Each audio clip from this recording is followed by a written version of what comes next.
Welcome back. It's been a minute since I made a video because I went on vacation, and then the moment I got home, I got an insane head cold after not being sick for like 6 years. Unlike some people, I didn't stop wearing a mask when COVID ended. But you can't wear one all the time, and at some point, I inhaled someone's filthy spittle. Anyway, while I was on vacation in Glacier National Park, my stepmom slipped and broke her f***ing leg. She's fine, but she's in her 60s, and the accident had me thinking about aging and eventually dying. The whole thing prompted a couple of conversations between me and my dad about death, both logistically and philosophically. You know, your run-of-the-mill summer vacation topics, like what kind of funeral do you want, and what do you think happens when you die? Normal stuff. It got me thinking about how we as a species fear death and absolutely hate aging. We are the only animal on the planet that worries about it and actively tries to prevent it from happening, or at least put it off for as long as possible. There's a cultural panic around aging where we slather our faces and bodies in creams and gels to prevent wrinkles and create incredible technology that might unlock the genetic mechanism that causes our mortal shells to wither and decay. We fantasize about finding the holy grail and create religion and still struggle with whether it would be a blessing or a curse to live forever. Why the fascination? Why the obsession with remaining fuckable forever? Unlike any other animal, we are fully aware of our mortality, an awareness that creates what psychologists refer to as terror management, where we find meaning and purpose by creating laws and religion and the MCU. It helps explain the significance of life and provides the illusion of control over something in our lives when we have so little control over so much. But it's like nailing Jello to a wall. Plus, questioning the meaning of life is an ontological mindfuck, so instead we created the anti-aging industrial complex to keep existential dread at bay. Thinking hard, buying easy. It's been suggested that humans created culture for the sole purpose of combating the terror associated with the animal instincts involved in self-preservation because of our realization of the external threats to survival. This allows a degree of immortality by placing each person into a group that is more permanent than a single life and therefore more meaningful. With this enhanced purpose, humans are able to raise themselves above the existence of other animals that do not engage in culture. The current culture has normalized and popularized having some kind of anti-aging work done. Botox, filler, taking a Turkish hairlines flight, even non-invasive treatments like red light therapy, microdermabrasion, and whatever lymphatic drainage facials are, come and go as a quick fix against the dreaded specter of becoming the crypt keeper and ultimately dying. Some people have gone the bubble boy route by living a clean girl lifestyle, eating only an organic, free radical free diet and becoming the Baron Harkonnen of sunscreen baths. The premise being that if you just eat enough Bella Hadid Erewhon smoothies, you too can turn back the clock. Meanwhile, I ate a gas station sandwich last week and I'm fine. To combat the fear of death, the culture has replaced the idea of living a fulfilling life with perfectly preserving ourselves in amber. I suppose for a future alien John Hammond to find it and then fill in the missing DNA with a bonobo for his weird alternate universe Jurassic Park human zoo. You might remember from a few years ago, Brandon Miles May, the 30-something who went viral for looking young for his age. He credited his appearance to strict clean living. No alcohol, daily sunscreen, a plant and fish-based diet. There is absolutely nothing wrong with living your life like this, but I can't help but wonder about the cost and time it actually takes to do so. Something that's almost never addressed in these poreless preteen skin routine videos. The labor and privilege of that lifestyle are completely ignored in favor of selling the illusion that this level of maintenance is effortless and universally achievable if you just want it badly enough, you lazy piece of shit. That is, unless you're poor or have a pre-existing condition or are not genetically predisposed with excess collagen. On the flip side, you've got guys like millionaire tech entrepreneur Nice shot. Brian Johnson and his mad scientist body horror experiments. A few years ago, he was transfusing his son's blood, receiving regular stem cell infusions, ingesting like 100 different supplements a day, and eating the diet of a farm animal with his nutty pudding that's apparently so famous it's warranted multiple articles, a YouTube recipe tutorial, and was even featured in his Netflix documentary. Stop trying to make nutty pudding a thing. He did all of this to reverse his biological age by a whopping 5 years? That's it? Brother, if all I'm losing is 5 years living a life eating hot dogs and funnel cake, you can have them. Also, I guess I really like carnivals, based on the foods that I decided to write down in this. Gaining 5 years just to look like a jacked lizard with rice paper skin doesn't seem worth it. But he doesn't simply want to appear younger. He wants to beat death altogether. And honestly, there's nothing that will age you more than the fear of dying. He's 47 and looks like he found a new age between 46 and 48. And it ain't 47. As far as I know, Brian Johnson hasn't had cosmetic surgery, but I wouldn't be surprised if he did. And the goal of his anti-aging routine and expensive diets crafted by nutritionists and private chefs serve the same purpose. His whole routine is basically rich guy Botox because at this point, cosmetic surgery is actually more accessible to the average person than, say, sucking the blood of your 17-year-old son. For one, not everyone has a 17-year-old locked in their wine cellar they can suckle from, nor do they have personal chefs or nutritionists, or even a wine cellar. Most people don't have unlimited time or money they can dedicate to optimizing the aging process by setting aside 2 hours for an anti-aging torture routine. But they can squeeze in a lip filler appointment on their lunch break and charge it to their credit card. Johnson has completely replaced the ordinary routine of life with over-engineered performance art. In fact, you could say his regimen represents a kind of symbolic death of ordinary living itself, where meals and relationships and sleep are no longer incalculable human experiences, but micromanaged corporate projects with a deadline that can teach you something about B2B sales. This guy is like a LinkedIn user's wet dream. He doesn't live life so much as he curates and tracks its data, replacing the unpredictability of aging with the obsessive, masochistic control of the self. He has no room in his life for personal time when everything he does is scheduled, even urinating. Me time, more like pee time, am I right? No! Some of our obsession with appearing younger is an evolutionary fluke as well. Humans evolved to retain more juvenile features into adulthood, which is referred to as neoteny. It's kind of like how we GMO'd wolves into dogs with upper respiratory problems because we find it just so adorable. We have rounder skulls, bigger eyes, smaller jaws, all traits that scientists have theorized promote social bonding and caregiving. We literally evolved to look helpless so other humans wouldn't leave us in the woods to die. Over time, those traits became linked to attractiveness and desirability in dating culture and media because we're just the fucking worst.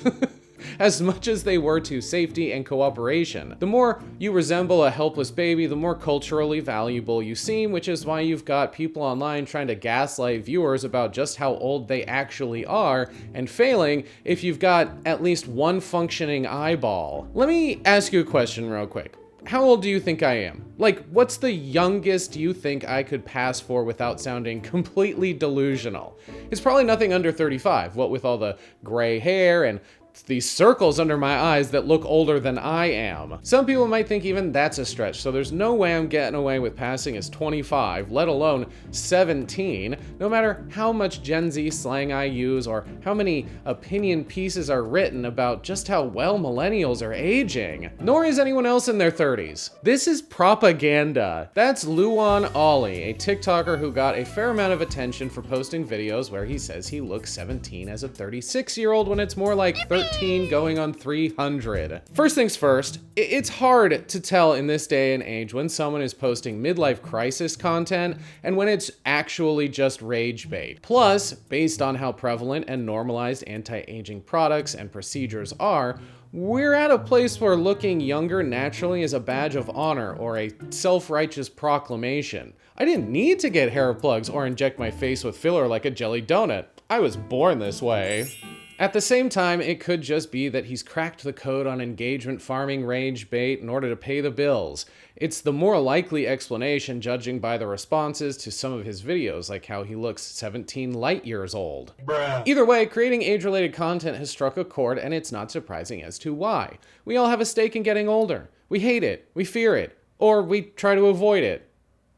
Destiny arrives all the same. I'm curious if viewers and commenters would be saying the same thing if they didn't see aging as a negative thing or weren't worried about it themselves in some way and they're just projecting. While men are only shamed for getting older when they pretend they look younger than they actually do or make experimenting on themselves their entire personality, women on the other hand get skewered for developing crow's feet.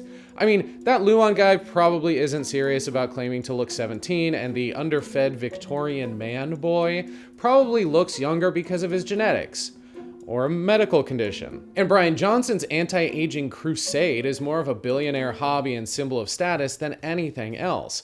If billionaires can't reverse aging and live forever, what was the point of exploiting all those people and hoarding all that wealth? What I'm trying to say is no one bats an eye when a man ages normally, or we find them more attractive than their younger counterparts. It can also be a status thing for women. I can afford this procedure, therefore I'm a high-value woman or whatever.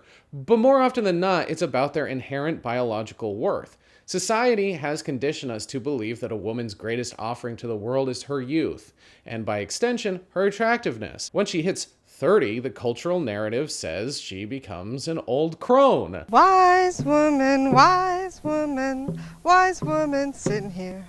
Wise woman. It also gets into a whole weird borderline Lolita born sexy yesterday thing where we fetishize youth to such a degree that actual adulthood in women is seen as disgusting. You've gained wisdom and experience and laugh lines? Dude, what the fuck? This actually might be its own form of cultural rage bait because there are extremely attractive women over the age of 30 and 40 and all the way up to God knows what, and extremely ugly men who are also those ages. But capitalism has convinced women that they need to be hairless porcelain dolls without skin texture or any evidence of life experience so companies can profit off of those insecurities. And from that, we've created a whole new kind of human facial structure. Instagram face, pillow face, the Botox death mask. We've built a culture that values appearing youthful rather than actually living a fulfilling life, free from the worry of eventually looking like Mr. Magoo.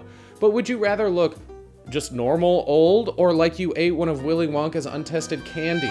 A lot of this is shaped by the social roles we're expected to perform, like nice young man or promising young woman or talented Mr. Ripley. People with money and access popularize expensive procedures. Insecure people buy in, companies profit, media normalizes it, and every time the cycle starts over, the acceptable age one must look gets younger and younger and more distorted. It's not enough to just look good for your age, you have to look forever young. And then you fucking die anyway. There are people in their teens and 20s now getting some kind of preventative work done that ironically ends up aging them faster. What exactly are people preventing? The nonverbal communication of subtle micromuscular facial expressions? Who needs to emote in real life when you can do the chicken wing emote as Darth Vader in Fortnite, which I think translates to hungy for tendies. Many of the procedures intended to make someone look younger just end up making them look like a 40-year-old housewife, not a youthful 20-something, which, you know, is their actual biological age. Everything becomes lumpy and taut. It's like looking at an AI-generated face. I know something's off, but it doesn't become apparent until it starts to move. This happens because too much Botox can lead to the muscles getting weaker and flatter and skin appearing looser and thinner like Kevin Bacon in Hollow Man. As your muscles weaken, they can start to rely on other surrounding muscles to make the facial expressions, the Botox, paralyzed, which leads to developing wrinkles in other places on your face, which means you just need more Botox and now no one can tell what you're feeling. Fillers can have a similar effect, where they accumulate or migrate, which can distort and stretch the skin, which again makes you look older. and weirder. There has been some anti-filler pushback in the last couple of years, particularly when this image made the rounds, and also anytime some celebrity gets face blindness and overdoes it by turning themselves into a taxidermied sex doll. This is as much aesthetic conditioning as it is psychological and systemic, where looking your age comes across more as a fucking threat than a compliment or a simple fact. Snapchat face filters and apps like Facetune paved the way to cosmetically enhanced Instagram face. Also, this ruins every movie or TV show that is a period piece that's set in like the Victorian times and someone's got a face full of filler.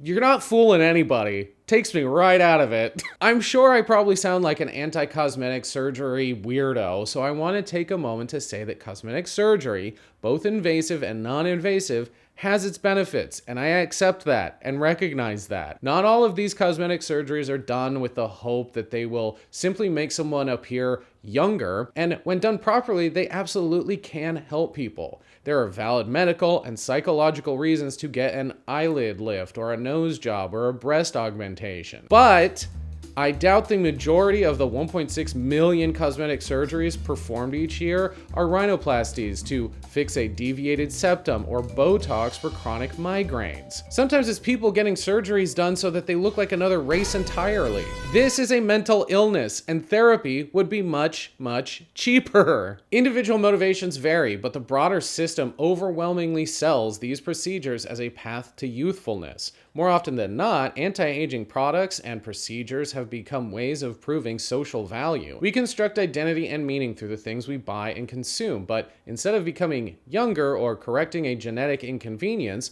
we've created facial dysmorphia that ages the shit out of people and stigmatizes moderation. Sometimes it's not even surgery or injectables. Sometimes it's just makeup. Certain techniques can age someone up by decades. When Millie Bobby Brown was barely 21, her makeup artist decided to style her like a 40-year-old trophy wife. This might sound backwards considering everything I just said and how obsessed our culture is with youth, but styling young girls to look like adult women can be a way to normalize making them look old enough to sexualize while still capitalizing on their actual youth. If you make a teenage girl look 25 or 30, some people feel more comfortable objectifying her even though nothing about her age has changed. It's a pretty well-documented and recurring trend in advertising and entertainment and media. It's just plausible deniability where someone can say, "What? She looked 18," instead of acknowledging that our culture normalizes and excuses the sexualization of underage girls dressed up in adult drag. So, it may seem like a contradiction that young women are aged up while older women are pressured to look young, but that's the point. The ideal is never real. It's an acceptable version of barely legal, which no one can sustain and is always in service of someone else's gaze. It's men's gaze. Look, we're all afraid of aging and thus dying because it's the ultimate known unknown. We want to live as long as possible and look our best while we're here, but when you make your appearance your entire personality, spending your life experimenting on retaining youth or beating death only to die anyway, it kind of defeats the point of being alive at all. And sure, we could all be a little healthier and feel a little better and maybe even look a little younger. But the time and money it takes to actually do that in a sustainable, healthy, and safe way is not a reality for most people, which is where the obsession becomes a class issue. We should all be able to look younger and healthier, free of charge. Gym bro socialism. That's what we really need. Most people don't have the resources of someone like Brian Johnson. For them, anti-aging means choosing between moisturizing or going into debt for some filler. Cosmetic procedures are just symbolic immortality anyway. The people who can afford to eat only organic meals prepared by a personal chef and also get whatever this new facelift procedure is that's made Lindsay Lohan look like she came out of a regeneration vat are also selling that unattainable lifestyle to the rest of us while denying the reason they look the way they do is because of the surgery and not the chlorophyll smoothies they drink. Media and content and influencers are constantly implying that if you're not pretty and young, you're worth less or not attractive, which is inherently problematic, and I shouldn't have to say that. Social media has exacerbated this lie, but it's also begun to expose it as well. The more access we have to beauty transformation content, the more unnatural some of the results look, especially when more and more people go on the record about a botched surgery or the regrets they have about turning their face into mashed potatoes. I am cautiously optimistic that we're coming around on anti-aging procedures and accepting our mortality. The more ridiculous the Brian Johnsons of the world get and the weirder people start to look, the more the rest of us will realize that these procedures don't actually make you look younger. Just makes you look like you got stung by a million bees. Those facelifts do look really good though. I have to admit. And honestly, the kind of hubris to believe we can weird science our way out of dying is peak eugenicist supervillain with a god complex behavior. It's one of the many, many reasons billionaires shouldn't exist. The idea that death is just a problem to be solved instead of an inescapable natural part of life is delusional in the most embarrassing way. Achieving immortality is some comic book shit that an all-powerful and intimidating figure like Dr. Doom wants to achieve. How lame if the first person in real life to achieve immortality is someone like Mark Zuckerberg. Not very cool now, is it? Even when we know that we can't live forever physically, we still try to live forever symbolically by creating something that outlives us. A legacy, a name, an online presence, which many of these anti-aging influencers are doing, perhaps without realizing it. They will live on, just probably not in the way they think. They're documenting their regimens and transformations to sell products or a lifestyle, but they're also creating a digital monument to their fucked up faces. What a legacy. And I'm not gonna sit here and say I'm immune to it. These videos I make will live on long after I'm gone, for better or worse. And I fully admit that's part of why I make them, but not because I fear death and secretly want to live forever. It'll be a relief to finally die. And I won't know I'm dead anyway. But I do want to feel like I made some kind of impact while I was here, not just to exist as a hot piece of ass forever. I would like my life to have affected someone in a positive way, that I was helpful or added something to the culture, even in a small way, with a stupid YouTube video that made someone laugh or feel seen or feel less alone. If you're gonna strive for immortality, it should be in the things you leave behind. And I don't mean a bloated corpse that won't decompose for hundreds of years. I mean something good, like a book or a YouTube video or a podcast. That's the video. Thanks so much for sticking around. If you made it this far, that means you're special. Make sure you follow the rules of the channel, which are like, comment, share, and subscribe. You can ring the bell to be notified. That's optional. That's an optional rule. You don't have to follow that one. Yeah, thanks everybody for the continued support of the channel. Apologies for being away for so long. I did not expect to get as sick as I did. It was not COVID, but goddamn did I think I was dying. Until next time, vanish. I can't do it. That's trademarked, right? I can't steal that from John Cena. Vanish.